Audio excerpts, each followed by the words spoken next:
Well, I'm Toby. And I'm Savannah. And I feel like a newscaster right now, and this is our Sabine video from a certain point of view. I don't know why I said that. I saw myself in there. I was like, huh, looks like I got some papers in front of me. So this is, I don't know, when it was announced that Ahsoka is going to be in the Mandalorian season 2. That she's going to be showing up, we were like, well, I mean, the last time we see Ahsoka is with Sabine Wren. They're going to look for Ezra and Grand Admiral Thrawn. So why wouldn't Sabine show up? She's a Mandalorian. Why wouldn't she show up in this show?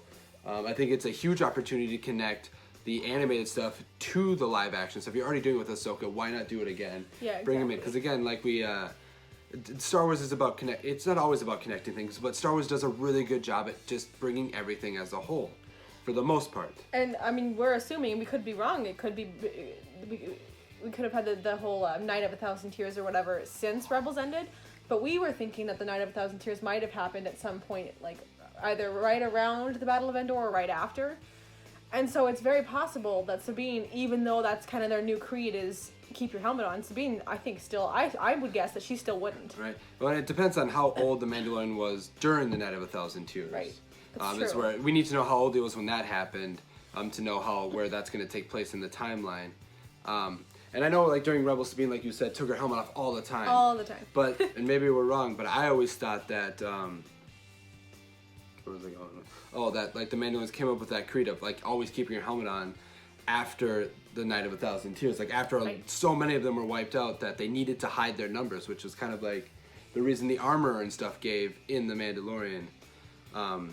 So yeah, so I'm hope it makes sense if Sabine kind of came in. She was always a rebel anyways, hence why she was in the show Rebels. I just think I have the theory that she would be the person who comes in and still doesn't wear her helmet, and I'd kind of like to see that conflict with them, that she doesn't follow the way that he follows. Yeah, she won't keep her helmet on. So it'd be interesting. People would like question why he doesn't take his helmet off. There'd be even more jokes like, "Are you just figured under there or something? What's going on?" So anyway, we have a list of 6 actresses that we think would make a great live action Sabine. Obviously, this is just our opinions. There's no like word out there about who's playing her or anything. Yeah, exactly. And hopefully, we just really think that these would be very fitting actresses, and it could be based on physical features. It could be based on things we've seen them in and how they've acted, the things we've seen. Or just unknown, not really unknown, but it'd be interesting to see what they could do in this type of role. Right. Too. So we'll start with our probably not going to happen choice to our favorite choice. So we'll go back to front, like it's probably not going to happen to our number one of this should happen. And sorry, they are on paper.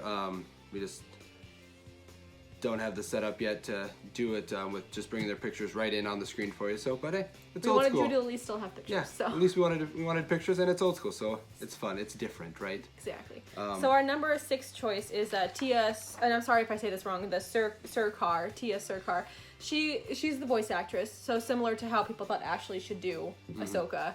Right. We think that she could pull it off. She has a good look for the character. I don't know if she does cosplay. I've never seen anything. Right. But she obviously has the voice of Sabine, so that would work. Right. We think she could, do the voice well. She obviously acted her before. Of course, it's a very different game to act it live action. Right. It's a totally different environment, which is why we kind of put her to the end. And also because since they didn't choose Ashley, we kind of just get the feeling that even if we wanted her for number 1, they'd be like, well, we didn't choose Ahsoka's voice actress, so why would we choose Sabine's, But we think if they did choose her, she could do a great job, and she has the right look for it, clearly the right voice. Right, exactly. For our number 5, we picked Shailene Woodley. And one reason we picked Shailene Woodley was more or less because of the Divergent series. We know that she knows how to do kind of like fighting scenes, be mobile, be quick and agile, like Sabine was in the show. Sabine was a very fast person. She was small stature, able to get around and into places, and we know she can pull off all the different hairstyles. Sabine had like 20 different hairstyles. Sabine, she changes her hair so much, so she could easily do that. She does it in the Divergent series. Yep, and so I just think that it'd be an interesting shot. I think she's knows an action role kind of, like a smaller kind of action role. I think she'd be good on. I think she could pull it off. Our number 4 is Zoe Saldana. You don't really need a picture of this one, but why not? Everybody knows who she is. Clearly, we know she knows how to fight. She's good at action. She plays Gamora. She plays Neytiri in Avatar. So she's good with Rebellion. Exactly. And one of my biggest reasons for choosing her was because of her role in The Losers. That way we know she's good with a gun, she's good with knives, and she's got that stature where can get in and out of places, can move quick, she's agile. So she would just bring a lot of good to the choreography of the show, so you wouldn't have those like, oh, you got to cut it so we can get a stunt double in there. It would just be, everything would flow a lot nicer, and it would just be really good on that one. So that's why we picked Tilly. Our number 3 is actually Molly Ephraim. This is kind of a weird one. A lot of people on our channel probably might not know her. I mean, you very well could, but Last Man Standing is kind of a very different audience than Star Wars. She plays the original middle daughter on that show, and it's an odd choice. Version. Yeah, it's an odd choice because we haven't seen her in much. We've only really seen her in Last Man Standing. So acting wise, for all we know, she could be terrible. She could be. We don't know, but we like her acting. We think she pulls off the hair. And yeah, she especially pulls off the hair. I mean, if you look at her in that picture, if you look at her haircut, she very definitely could pull off the hair. She's the right age. We also considered that in this. The age Sabine would be somewhere around her 30s, based on her birth date according to Wikipedia. So she'd be around her 30s, her early 30s. And so we picked actresses typically that fell between that 27 to 35 age range. Yeah. And she's right in the middle. I think she's like 30, 31. I mean, hey, I'm always interested in seeing what somebody else can do, It's always good to get out of your typecast. So yeah, exactly. Why not try it? So she would have been an interesting one. She would be an interesting one, but we'll see if they actually choose her. Yeah. Our number 2 is Naomi Scott. And our smallest picture. So I gotta get close. I don't know why it came out so small. It did. She plays Jasmine in the live-action Aladdin, if the picture's not telling enough. Yep, and then she also is in the new Charlie's Angels movie. And again, she doesn't show off a lot of fighting stuff, but at the end, she gets a little tussle, right. And she does prove her own, and I think that she can be a tough female character and can adequately portray that. And the hairstyle works for her. Exactly. So I think she would do a good job at it, and maybe Sabine wants to sing a song. Maybe, who knows? We know she can sing, so there's that. There you go. That's true. She can sing a song of Mandalorian in the olden times. They had songs. So I just think, she's probably one of the more outcast. These last two are more of our outcast kind of ones that we had. But it'd be interesting to see what they could do in this role. We know that Naomi Scott can be around weapons and knows how to work them, or not work them, but knows how to work that kind of scene. And again, she can be agile when she needs to be. So I think she could never be another good choice. And our number 1 choice is Natalie Emmanuel. Miss Sunday! For Game of Thrones fans. And the biggest picture we have. Yes. Honestly, actually, this was my choice. And this is our number 1 because of the way season 8 happened. Again, we realized that people have a lot of upset feelings about season 8, and for good reason. They definitely rushed the heck out of it. The ending was how it should have ended, though. Yeah, that's the only logical conclusion. But that moment that she has right before, and spoilers, I guess, for anybody who hasn't seen season 8 and would get upset. The moment where she gets beheaded, right before she gets beheaded, where the way she just looks at Daenerys and Cersei asks her if she wants to say anything, any last words, and she just looks at Daenerys and gives her that look that just says Dracarys, and basically just says, just burn them all. Yeah. I'm not saying that Sabine would do that, but Sabine would definitely is the type of character that would easily just sit there and let her head just be cut off for the rebellion. She would gladly do it. And Missandei, she does. She has that badass nature to her in that scene, and we don't get to really see that from her for the rest of the series. So when I saw that moment, I was like, I want more of that. I would love to see more of like the military style of Missandei, because that was awesome. Yeah.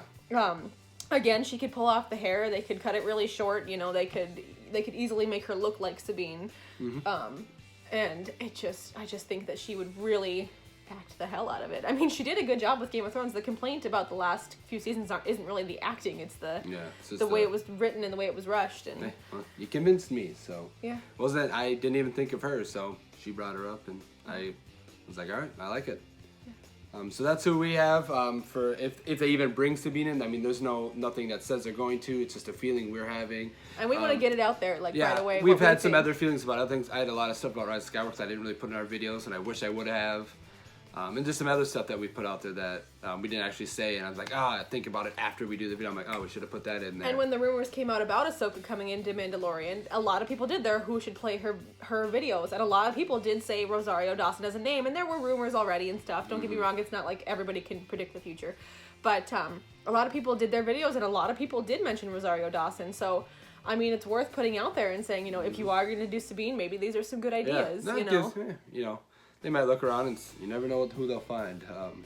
They might find somebody 10 times better than, you know, we would have imagined. That's not even on our list. You know. I also think that Ezra and Grand Admiral Thrawn could make an appearance in The Mandalorian. I've already made a list a while back because I thought Grand Admiral Thrawn should have come into the sequel trilogy somewhere about who should play him and who should voice him, because not all the actors we chose to play him are the ones we'd want to voice him. We'll definitely be doing that list. Let us know if you want us to do a list of Ezra actors who could play Ezra. Because we thought about maybe doing an Ezra video, but since, you know, he's not a Mandalorian, it's very possible him and Sabine could have separated at this point, or it's very possible they didn't find him, you know. Yeah, or he was a Jedi. Maybe the Empire found him. I don't know. Yeah, I mean, I guess it was after Endor that they go looking for Ezra. They maybe never even found him. So, I mean, we decided against just doing an Ezra video on our own, but if that's something you want to see, let us know in the comments and we'll do an Ezra video. I think if anybody plays Ezra, it should just be an unknown actor for the most part. Right, because he would be like in his 20s. He'd be It could be young. anybody. Assuming he even ages in wherever they were taken. If he doesn't age wherever they were taken, he'd still be like a teenager. That's fair. So, yeah, if you guys want us to do a video, we'll scour the internet. We'll scour some actors, and we'll create a list for you for Ezra. But we definitely have a Grand Admiral Thrawn one that we'll be doing here soon. But yeah, if you guys want that, let us know. Otherwise, may the films be with you.